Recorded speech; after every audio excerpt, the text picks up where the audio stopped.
Boa tarde, pessoal, tudo bem? Boa tarde. Aqui é a professora Graciele. Vamos para mais uma aula de biologia, ok? Hoje nós vamos continuar falando sobre sistema digestório, sobre noções de bioquímica e nutrição, mas vamos nos aprofundar, né? Na fisiologia desse processo metabólico e também conhecer algumas doenças associadas ao sistema digestório, ok? Então vamos lá, segundo ano.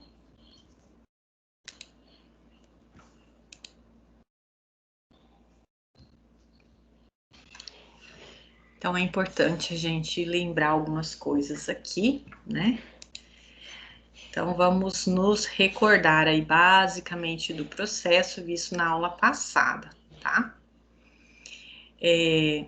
Aqui nós temos uma figura que ilustra os órgãos que compõem o sistema digestório e nos ajuda também a visualizar como que é esse processo. Então, o que que eu vou fazer agora?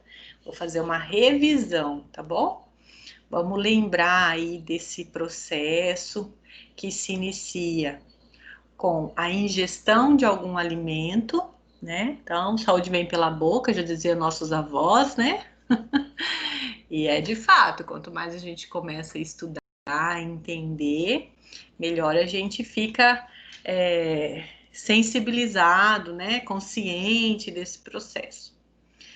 Então, assim, a mastigação é o primeiro processo da digestão, né? Então, a digestão, ela pode ser dividida em dois momentos, a digestão mecânica e a digestão química. Então, essa digestão mecânica, ela é feita pela boca, né? Como? Com a mastigação e a umidificação desse alimento por meio da saliva, tá?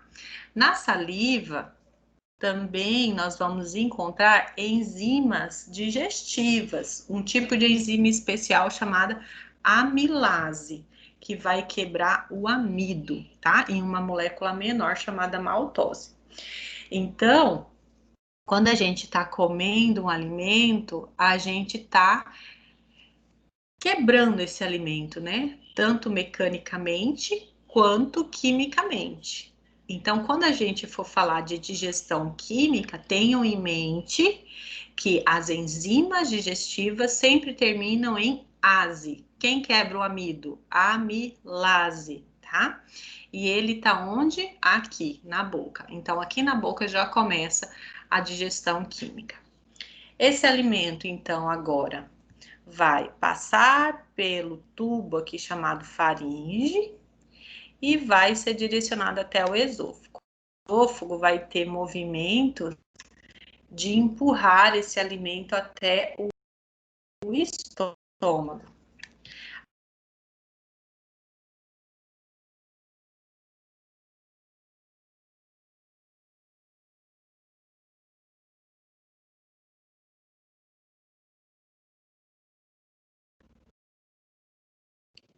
Ai, a minha internet tá caindo. Vou esperar voltar aqui.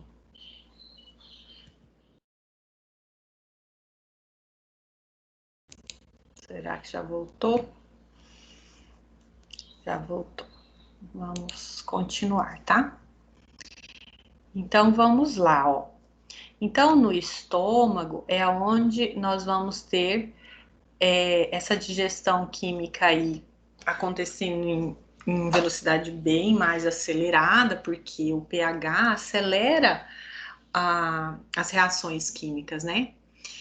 Então, depois de receber essas enzimas digestivas aqui no estômago, esse alimento ele já está muito menor, muito pequenininho, né? Então, a digestão química já está assim bem avançada. Após o estômago, esse bolo alimentar vai entrar, né, no intestino delgado, que são as nossas tripas, né? O intestino delgado é dividido em 3 porções, tá? Então, nessa primeira porção aqui é onde, tipo, a mágica acontece, né? Então, é aqui no duodeno que esse bolo alimentar vai ter contato com sais biliares, tá? Vindo, então, da bile, que é a substância produzida pelo fígado e armazenada na vesícula biliar. Então, qual que é a função desses sais biliares? É emulsificar as gorduras, transformando elas em estruturas bem pequenininhas, em gotículas de gordura, né? Gotículas lipídicas. Lipídio é o que? Gordura, tá? Além da bile, que é despejada aqui no duodeno, ainda temos a secreção do pâncreas, tá? As enzimas que são liberadas aqui pelo pâncreas, também são liberados sais, né? E também hormônios. Então, o pâncreas, ele é uma glândula anexa ao sistema digestório que libera enzimas, mas também libera hormônios, que vai ajudar e controlar a absorção da glicose, que é a menor molécula orgânica resultante desse processo aí de digestão, tá? Então, seguindo as outras porções do intestino delgado, acontece a absorção desses nutrientes, que estavam grandes aqui, né? Essas macromoléculas aqui, que foram sendo quebradas, e aqui no intestino delgado, ela vai conseguir adentrar na corrente sanguínea. Como que isso acontece?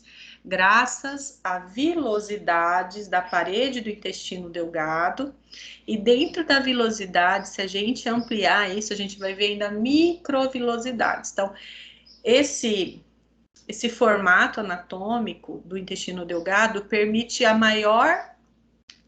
área de absorção de nutrientes, tá? Depois de absorvido esses nutrientes, não só nutrientes, água também, mas o que é mais forte aqui são os nutrientes. Esse bolo, que agora é um bolo fecal, adentra no intestino grosso. E aí sim, aqui no intestino grosso é que vai ter a maior absorção de água, tá? Terminando a absorção de água, passa pelo reto e é expelido pelo ânus. Certo, pessoal? Então tá aí um resumo de como acontece a digestão dos alimentos, tá? Então, a gente percebe que se a gente não souber um pouquinho, né, de bioquímica, de anatomia, de fisiologia, a gente fica meio boiando, a gente não entende muito bem como que as coisas acontecem, né?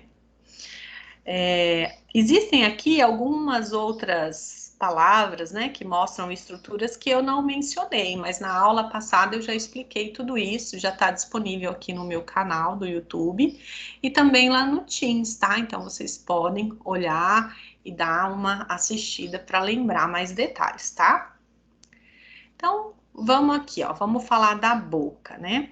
Então, aqui a gente tem uma imagem mostrando lábio superior, lábio inferior, arcada dental inferior, arcada dental superior. Aqui a gente tem o freio do lábio, aqui a gente tem o véu palatino, aqui a gente tem o pilar anterior, aqui a gente tem a úvula, popular sininho da garganta, né? Nessa parte de trás, quando a gente abre a boca e a gente vê, é a faringe. Às vezes a gente tá com uma dor de garganta, né? E a gente abre a boca e a gente vê um monte de pontinhos aqui de pus ou tudo vermelhinho. Isso significa que você pode estar com uma faringite, né? Ite é o que? Ite é inflamação, tá? Então, uma faringite é uma inflamação na faringe. Às vezes, não é só a faringe que está inflamada ou infeccionada, né? Quando tem pus, né? Às vezes, as amígdalas também, ó. Então, as amígdalas estão aqui na lateral, tá? E aí, elas podem ficar bem inchadas, podem até quase fechar aqui, ó. Aí a pessoa fala fanho, sente muita dor, né? Aí a gente já tem um quadro mais grave, né? Então, quando as amígdalas também ficam inflamadas, infeccionadas, a gente tem um quadro de amidalite, tá bom, pessoal? E aqui nós temos a língua. Então, essa aqui é uma figura que vai nos dar uma boa ideia, né, das estruturas anatômicas que compõem a boca. Então, vamos lá, vamos ler nossa apostila. A boca é o local onde inicia o sistema digestório. A boca é a porta de entrada dos alimentos no tubo digestivo. Ela corresponde a uma cavidade forrada por mucosa, onde os alimentos são umidificados pela saliva produzida pelas glândulas salivares. Vamos fazer aquele exercício de novo? Pensa num limão Tahiti. Não dá água na boca? Bom, as suas glândulas salivares estão funcionando bem. Percebeu? Tomou consciência que ela existe? Ótimo, seguindo em frente então. Na boca ocorre a mastigação, que corresponde ao primeiro momento do processo de digestão, da digestão mecânica. Ela acontece com os dentes e a língua. Em um segundo momento, entra em ação a atividade enzimática da pitialina, que é a amilase salivar. Ela atua sobre o amido encontrado na batata, farinha de trigo, arroz e transformada em moléculas menores de maltose. Famoso pão, né, gente? Eu sou trabalhada no pão. Então, a gente que é fã de pão, a gente precisa muito mastigar bem esse pão, né? Para ajudar a pitialina aqui, também chamada de amilase, né? Para ela ajudar a quebrar essa benção aí, né? E a faringe? Vamos olhar a faringe mais de perto? Então, aqui, ó. Como eu já tinha mostrado aqui para vocês, né? A boca. E aqui a gente consegue ver melhor num plano transversal. Então, aqui o plano transversal é quando você corta assim no meio e vê as estruturas, tá? Então, aqui na parte superior temos coanas, tonsila faríngea, né? Então, tem a correspondência aqui, ó, e a parte frontal a gente consegue ver lá em cima. Nasofaringe, que é esse espaço que conecta a cavidade nasal com a faringe. Tonsila palatina, que é essa porção lateral que vocês estão vendo. Orofaringe, aqui, onde a gente percebe a cavidade oral se conectando com a faringe. Laringofaringe, então é quando a gente vê essa região onde está a laringe. A laringe, pessoal, vamos lembrar, né? Ela aqui, ó, no início da traqueia, tá? Conecta aqui. E ela possui as cordas vocais. Então, como é que é projetado o som da nossa voz? Graças à vibração dessas cordas vocais, tá? Então, a região onde está a corda vocal, no homem, tem até uma proeminência aqui, que é o tal do pomo de Adão, né? É aqui, né? Se você colocar o dedo assim, você vai sentir vibrar. É aqui que está a sua laringe, tá? Onde estão as suas cordas vocais. Aí nós temos aqui a tonsila lingual, que a gente está vendo aqui, né? O esôfago, que fica atrás da traqueia. A traqueia tá aqui e a laringe tá aqui, ó, no comecinho da traqueia, tá? E aqui a gente tá vendo aqui o palato mole, né? E a úvula. Já vimos aqui a língua. Faltou falar alguma coisa? Acho que não, né? Então vamos lá. Isso aqui, ó, são os dentes, tá? É o osso e aqui os dentes. Tá. A faringe é o órgão que faz a ligação entre o sistema digestório e o sistema respiratório. A faringe é o tubo muscular membranoso que se comunica com a boca, através do istmo da garganta e na outra extremidade com o esôfago. Para chegar ao esôfago, o alimento, depois de mastigado, percorre toda a faringe, que é um canal comum para o sistema digestório e o sistema respiratório. No processo de deglutição, o palato mole é retraído para cima e a língua empurra o alimento para dentro da faringe, que se contrai voluntariamente e leva o alimento para o esôfago. A penetração do alimento nas vias respiratórias é impedida pela ação da epiglote, que fecha o orifício da comunicação da laringe. Só que, às vezes, a nossa epiglote, ela fica muito sobrecarregada, né? Seus farofeiros, que eu sou dessas também, eu adoro uma farofa. E vira e mexe a gente, que é apaixonado por farofa, que somos farofeiros, a gente engasga, não engasga? E aí, o que a gente faz para desengasgar? Tosse. Então, uma reação autônoma, uma reação involuntária. A gente acaba tossindo, porque na traqueia existem cílios. Então, faz com que esses fragmentos de farofa ou qualquer outro alimento, né, que você engasgou aí, saia, né? Porque na traqueia não é lugar de sólidos, né? De alimentos aí, tá bom? Vamos mostrar aqui o movimento peristáltico do esôfago. Então, o movimento peristáltico é um movimento de contração desse músculo, né? Que vai levar esse alimento, bolo, enfim, para frente, né? Na sequência. Então, aqui, ó, a gente tem uma área de concentração, o bolo alimentar, a camada muscular, tudo isso tem, né? Então, esses nervos vão estimulando essa musculatura para fazer esse movimento, né? Contrai aqui, isso vai descendo, depois contrai mais para baixo, vai descendo, contrai um pouquinho mais, vai descendo. Ainda bem que a gente não tem que ter consciência disso, isso acontece naturalmente, né? Então, vamos lá. O esôfago é um conduto musculoso, controlado pelo sistema nervoso autônomo, ou seja, você não precisa pensar, ele faz sozinho, né? É por meio de ondas de contrações conhecidas como peristaltismo ou movimentos peristálticos, o conduto musculoso vai espremendo, levando-os em direção ao estômago. Aí eu quero chamar a atenção de vocês para o esôfago, tá? Às vezes a gente pensa assim, não, tá de boa, mas às vezes você não entala. Se você não tinha esse problema de ficar entalado, ter esse problema de ficar entalado, você tem que observar, tá? Talvez esse alimento pode estar muito seco, né? Talvez a sua mastigação esteja sendo assim muito ruim, né? Porque nessa vida louca corrida, a gente dá 3 mastigadas e tá bom, né? E não pode, tá? Eu tô falando isso para vocês, meus queridos, mas confesso que eu sou uma dessas que não mastiga, engole os alimentos, né? Mas eu preciso melhorar isso, né? Se você sofre desse mesmo mal aí, vamos juntos melhorar esse aspecto aí da nossa vida. Isso é importante para nossa saúde, tá?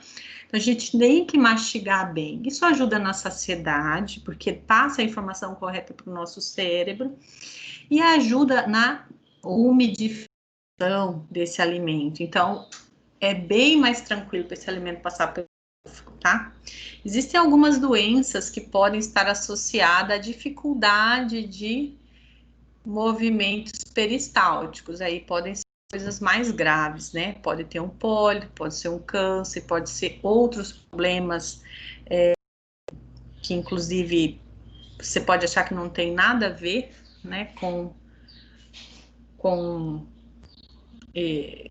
essa estando aí no esôfago, por exemplo, a doença de Chagas pode trazer sintomas como esse que eu mencionei. Então, vale a pena você procurar um médico, né? Se observar, acompanhar. No nosso grupo do WhatsApp, eu passei um vídeo de uma enfermeira explicando as principais doenças associadas ao sistema digestório. Ela dá dicas preciosas, vale a pena a gente assistir com bastante atenção, tá bom?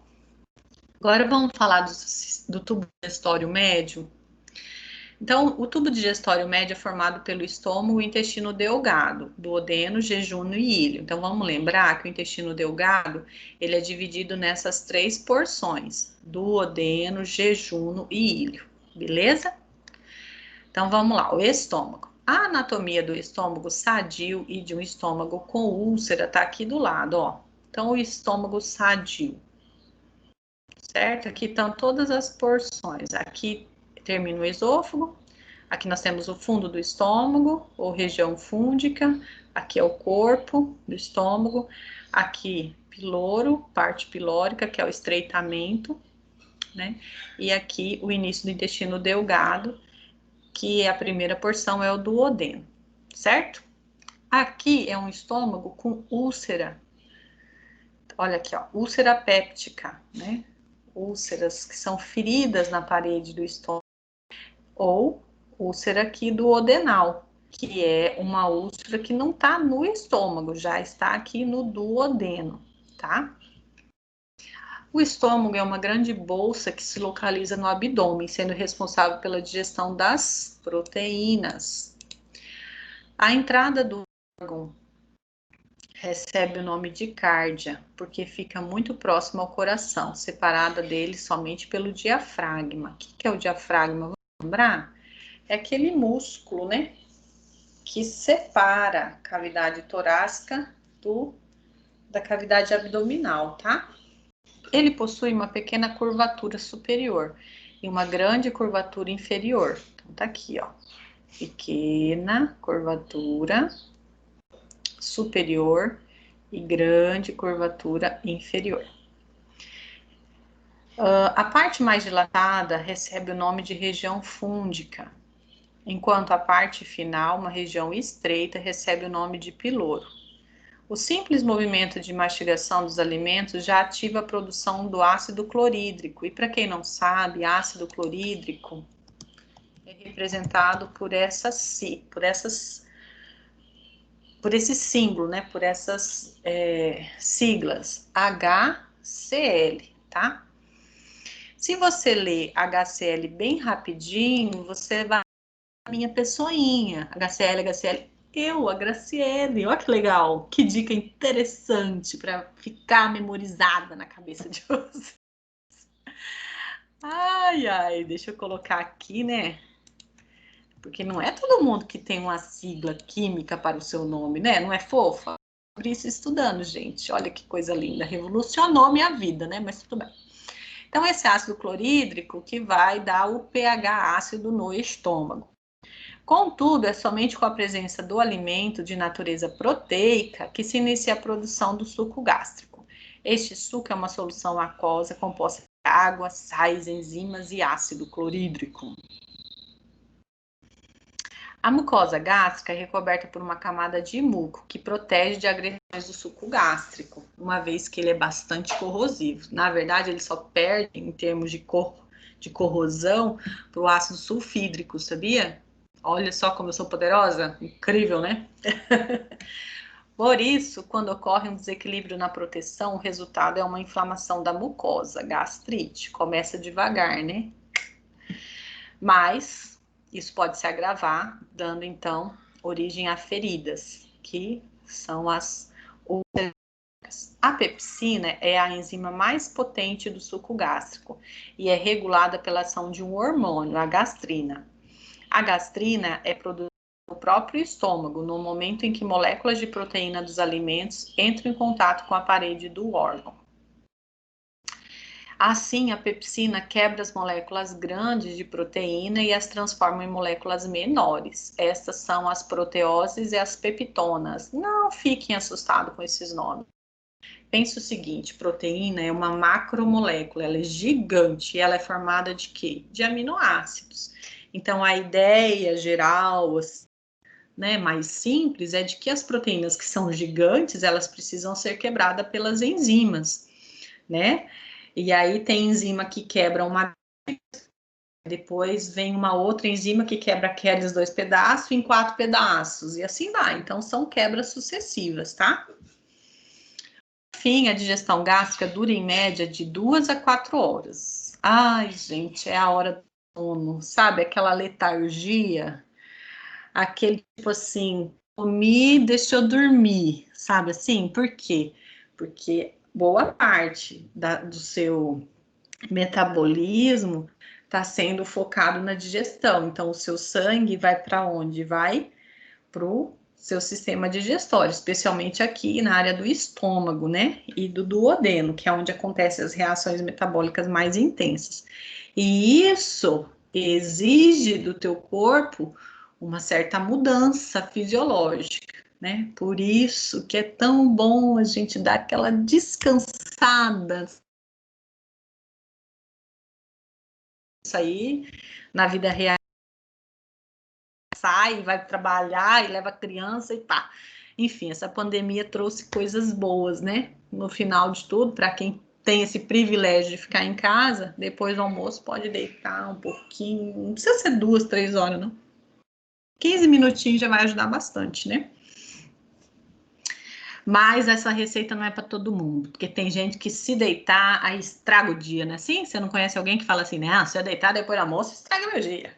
Então, cada um com seus cada um, né, gente? Bom, nesse processo, o estômago sofre contrações que forçam o alimento contra o piloro, que se abre e fecha, permitindo que, em pequenas porções, o quimo, que era a sua comida, né, massa branca e espumosa, chega ao intestino delgado. Vamos falar do intestino delgado agora. Vamos lá.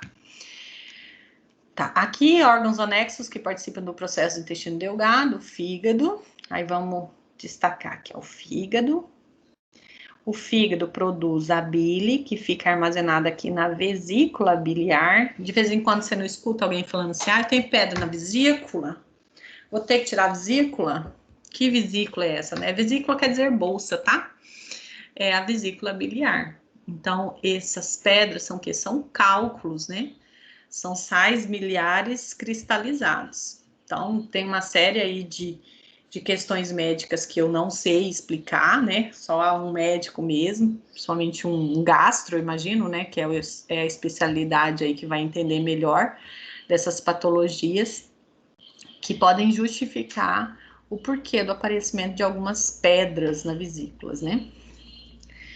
Então, aqui, ó, a gente tem o fígado, o canal ou ducto hepático. Hepático, então, quer dizer que é do tecido hepático que forma o fígado, tá? Então, vem daqui a secreção e se armazena aqui na vesícula biliar. Aqui a gente tem o ducto cístico e aqui a gente tem o ducto biliar comum. Aqui atrás a gente vê o estômago, tá? Aqui embaixo, ó, a gente tem o pâncreas. E aqui, ó, daqui já começa o duodeno, que é essa curva que a gente vê aqui na imagem, tá bom?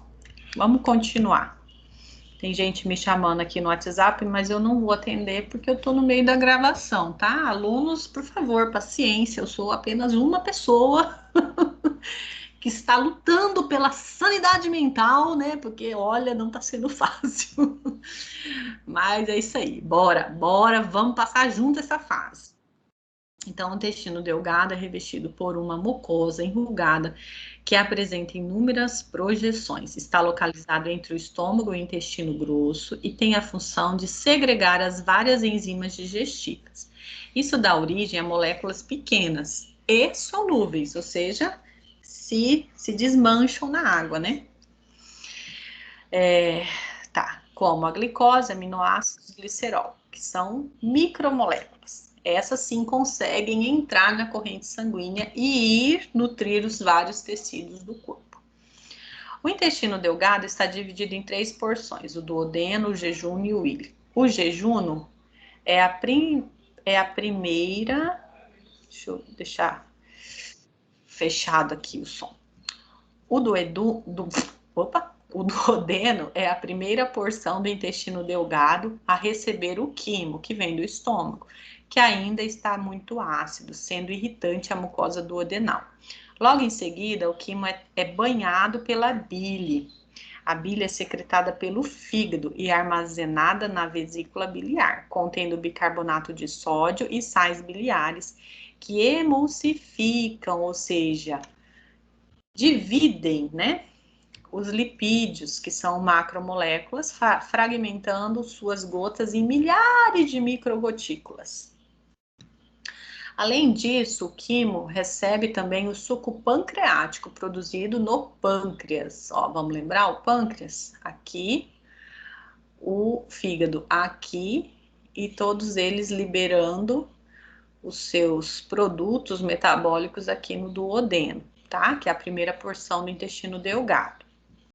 Vamos voltar para cá. Então, O suco pancreático contém enzimas, água e grande quantidade de bicarbonato de sódio, pois dessa forma favorece a neutralização do quimo. Assim, em pouco tempo, a papa alimentar do duodeno vai se tornando alcalina e gerando condições necessárias para ocorrer a digestão intraintestinal, dentro do estômago. Do intestino, não estômago. Já o jejum e o ilho são considerados a parte do intestino delgado onde o trânsito do bolo alimentar é rápido, ficando a maior parte do tempo vazio durante o processo digestivo. Por fim, ao longo do intestino delgado, depois que todos os nutrientes foram absorvidos, sobra uma pasta grossa formada por detritos não assimilados e com bactérias. Esta pasta já fermentada segue para o intestino grosso. Agora vamos ver o intestino grosso, que compõe o tubo digestório baixo, tá? Então, aqui a gente tá vendo, ó. Aqui, ó, termina o intestino delgado, tá? E libera esse bolo fecal, né? Aqui no intestino grosso, ó. Ó o movimento, ó. Tá bom? Quando você tá com gases, então você tem que fazer que movimento para ajudar a liberar os gases? Esse aqui, ó, sentido horário, tá? Porque se você faz assim, ó, você tá levando as bolsas de ar mais para dentro. Então tá com gases? Massagenzinha na barriga, assim, sentido horário, tá bom? Fica a dica, não esquece não. Vamos lá. Então aqui a gente vê o seco. Isso aqui é o apêndice, que quando infecciona vira um problemão, né? Que a apendicite dói pra caramba. Eu não tive apendicite ainda, mas quem já teve já me relatou que é terrível. Então, passa a faca, né? É hora da cirurgia de emergência. Bom, o seco tá aqui. Aí nós temos colo ascendente, ó, sobe, colo transverso e colo descendente. Aqui a gente tem a curva sigmoide, o reto e no final aqui nós temos o ânus. Vamos lá. O tubo digestório baixo é formado pelo intestino grosso, que possui os seguintes componentes: seco, cólon ascendente, transverso, descendente, a curva sigmoide e o reto. E intestino grosso. O intestino grosso é o último órgão que atua no sistema digestório. O intestino grosso mede cerca de 1,5 metros de comprimento e 6 centímetros de diâmetro. Grande, né? Maior ainda é o intestino delgado. Eu esqueci de mencionar essa informação, mas pode variar aí de 4 a 6 metros o intestino delgado. Vai depender do porte da pessoa, lógico, né? Grande também, né, gente? É local de absorção de água, tanto a ingerida quanto a das secreções digestivas, de armazenamento e de eliminação dos resíduos digestivos. Ele está dividido em 3 partes: o seco, o cólon, que se divide em ascendente, transverso, descendente e a curva sigmoide, e o reto. Ai, agora meu celular aqui, gente, a pessoa tá multitelas, tá? Então, paciência aí comigo. Continuando, ele está dividido em 3 partes. Aí a pessoa já esqueceu o que acabou de ler. Ô, Senhor. Vamos lá. No seco, a primeira porção do intestino grosso, os resíduos alimentares já constituindo o bolo fecal passam ao colo ascendente, depois ao transverso, e em seguida ao descendente. Nesta porção, o bolo fecal permanece estagnado por muitas horas, preenchendo as porções da curva sigmoide do reto. Aí, quando enche, né, gente? Aí partiu o número 2. O reto é a parte final do intestino grosso, que termina com o canal anal e o ânus, por onde são eliminadas as fezes. Para facilitar a passagem do bolo fecal, as glândulas da mucosa do intestino grosso secretam um muco a fim de lubrificar o bolo fecal, facilitando seu trânsito e sua eliminação. Note que as fibras vegetais não são digeridas nem absorvidas pelo sistema digestivo, passam por todo o tubo digestivo e formam uma porcentagem significativa da massa fecal. Poxa, professora, então por que eu fico comendo tanto vegetal? É super importante, tá, minha filha? Porque são essas fibras alimentares que vai te dar saúde, criatura. Além do emagrecimento, né? Brincadeiras à parte. Mas se alimentar de fibra, gente, é super importante justamente para ajudar nesse movimento peristáltico, tá? Além de uma ingestão de água adequada. Porque se você come muita fibra e não bebe água, vai fazer o quê? Trancar, né, minha filha? Aí você vai ver o que, que é dificuldade para liberar negócio. Então, atenção a essas duas dicas, tá? Quem nunca viu um milho, né? Saindo quase do jeito que entrou. Então, não absorve. A celulose não é digerida por nós, né? Então, ela vai transitar. Você vai absorver outros nutrientes que estão nas frutas, nos legumes, porque fruta e legume não é formado somente de celulose, né? Vamos lembrar isso. Tem vitamina, tem sais minerais, tem outros componentes, proteínas, lipídios, tem outras coisas, outras substâncias químicas compondo esse alimento, tá? Tá, sendo, portanto, importante incluir as fibras na alimentação para auxiliar a formação das fezes. Agora vamos olhar essa imagem aqui que mostra 3 doenças mais comuns do sistema digestório. Deixa eu diminuir aqui. Então, vocês estão vendo que essa imagem é do site do Dr. Drauzio Varela. Deixa eu tirar isso aqui, vamos ver se a gente consegue. Mais ou menos, né? Vamos um por vez. Vamos falar do refluxo primeiro? Refluxo. Doença caracterizada pelo retorno do conteúdo gástrico ao esôfago. E, gente, é difícil, hein? Nas minhas gestações eu tive muito refluxo. É terrível. Você volta assim, aquele gosto ruim, não é bom, não. Os sintomas incluem azia, tosse seca e dor no tórax, semelhante à dor de infarto. Piora ao deitar. Então, quem tem refluxo tem que sempre deitar, mas com uma inclinação legal. Às vezes, os médicos até orientam a pessoa a colocar um suporte na cama para elevar a cama, a cabeceira da cama, ou então cortar o pezinho da parte lá dos pés, né? Para deixar a cama assim inclinada, tá? Existem colchões anti-refluxo também. Para bebê eu sei que tem, agora para adulto eu não sei, aí eu vou ficar devendo para vocês. Então, geralmente o diagnóstico envolve exames de endoscopia e pH-metria, que é a análise do pH.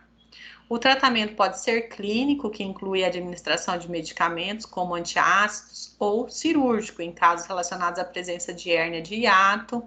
Paralelamente, o paciente é orientado a realizar mudanças de hábitos, entre elas, perda de peso e realização de atividade física, né? Ô, gente, vamos aqui pro testemunho da prof.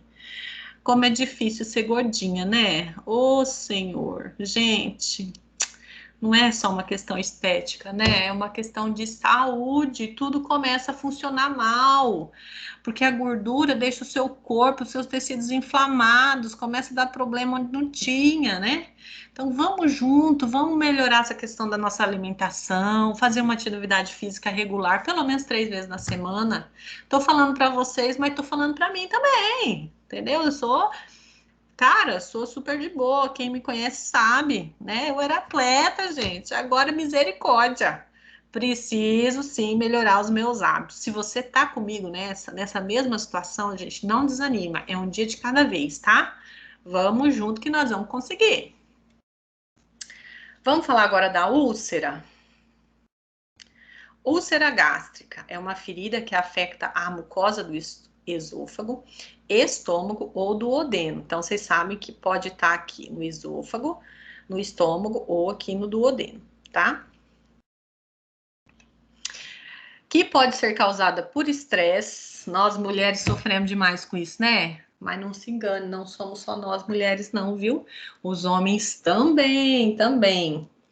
Por cigarro ou muito anti-inflamatório, sabia que te pode dar gastrite? Além da bactéria H. pylori. Essa bactéria ela é teimosa, hein? Presente na maioria dos casos, provoca dor e ou queimação intensa e pode resultar em vômitos e sangue nas fezes. A endoscopia é a principal forma de diagnosticar a úlcera. É tratada com medicamentos que reduzem a produção de ácido. Quando é causada pela H. pylori, é preciso tomar antibióticos. Agora vamos falar da apendicite. Olha aqui o apêndice, ó. Ixi, infeccionada. Então, fica aumentado, avermelhado, inchado, né? Com edema, inchado, e pode ter pus. E se estourar, esse material todo vai contaminar toda a sua cavidade. Então, pode levar a uma septicemia, ou seja, uma infecção generalizada. Então, a apendicite não é tipo assim, não, isso aqui vai passar. Não, vai para o hospital ligeiro, tá bom? Vamos lá. Apendicite, a inflamação do apêndice que resulta na obstrução do órgão por conta de restos fecais. Como esse conteúdo é rico em bactérias, quando elas multiplicam, provocam um quadro inflamatório infeccioso, a apendicite. O principal sintoma é a dor do lado inferior direito do abdômen. Então, pensa aí, vai palpando você. Onde é que tá o seu apêndice? Do lado direito. Na onde? No vazio aqui, ó. Na parte baixa do seu intestino, tá? Do seu abdômen. O diagnóstico é baseado no histórico do paciente e na palpação da região. Ultrassom e tomografia ajudam a diferenciar de outros problemas. O tratamento consiste, passa a faca, cirurgia de retirada de apêndice, que deve ser realizada imediatamente, pois há risco de morte. Por que há risco de morte? Porque se o apêndice estourar, todo esse material infeccioso pode contaminar outras regiões do seu abdômen e pode levar o teu corpo a um quadro de sepsemia, que é quando há uma infecção generalizada, tá? Bem difícil de reverter, infelizmente. Certo, meus queridos? Então tá aqui, ó. Vamos fazer as atividades, depois a avaliação, tá bom? Vocês vão ver que no material de outubro eu dei uma ousadinha, uma ousadinha, né? Básica. Então eu pedi para vocês, em vários blocos eu fiz isso, para vocês fazerem um resumo, um esquema, um mapa mental, um post, alguma rede social, aqui é um ou, tá? Ou um post no seu status do WhatsApp com alguma informação que você julga importante, que você achou interessante compartilhar com a sua rede de contatos, né? Falar, isso aqui é super legal, a gente precisa falar mais sobre isso. Então, você vai fazer e vai printar e vai mandar para mim. Se você não tem internet, né? Não tem um smartphone, está assistindo isso aqui em algum lugar, ou só pegou a sua apostila, você pode fazer um post aqui nesse espaço da apostila, tá? Você pode fazer um resuminho, pode fazer um desenho, enfim, vai da sua criatividade, usa a sua criatividade, tá bom, gente? Então, eu vou parar aqui o compartilhamento da tela. Isso. E agradecer demais a presença de vocês. Se cuida da sua saúde, né? Façam boas escolhas no que você está escolhendo comer, né? Claro que às vezes a gente sabe que não tem muita condição para comprar umas comidas mais nutritiva, mais saudável, né? Mas aí você cadencia na dose, tá bom? Tem muito alimento bom, sim, e acessível, barato, né? Então, vamos fazer boas escolhas para nós, para quem a gente ama. Vamos se cuidar, porque a vida é um presente, não é mesmo? Um beijo grande para vocês, fiquem com Deus e até a próxima aula. Tchau!